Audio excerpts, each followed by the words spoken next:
name is Harry Schatz. I've just moved here just within the last 6 months, and in the past have been involved in various environmental issues around New York City, New York.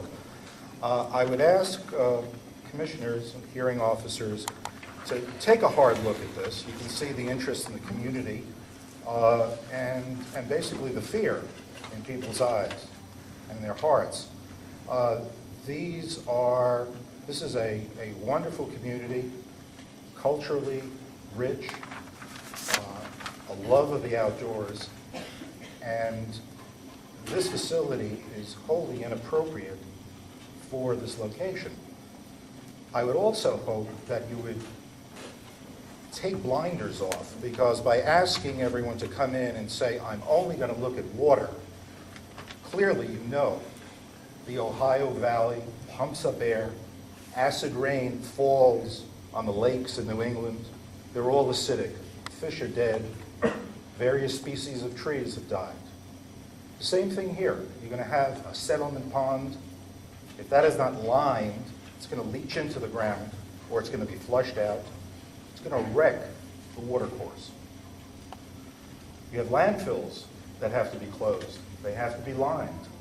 So the remediation afterwards, unfortunately, becomes a public charge. And we seem to live under an illusion, anything for private gain, but the public pays. You have an opportunity to step up and safeguard everyone's home. I think it's clear the Buffalo Creek is a small stream. It's been found to be impaired before, and could be clearly negatively impaired by massive quarry operations. Runoff and rock dust from the quarry are difficult to remove, and sediment ponds can severely impact fish and aquatic life.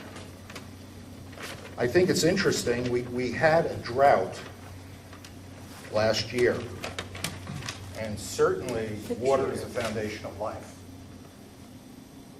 If we start poisoning, and clearly this permit is not a permit to poison, but I think enough doubt has been raised here tonight to seriously question whether this operation could be a good neighbor and really live within the confines of law.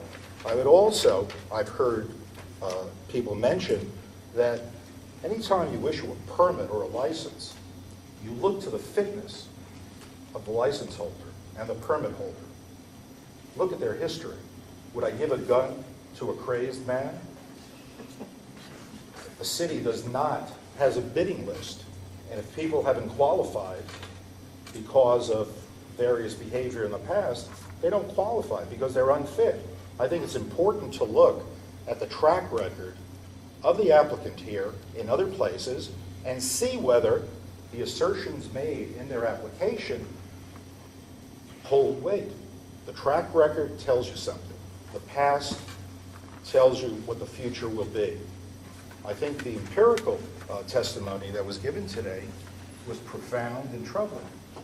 Water issues here because of the geological formations call into question whether blasting and the attendant pollution that flows from that can be confined and mitigated.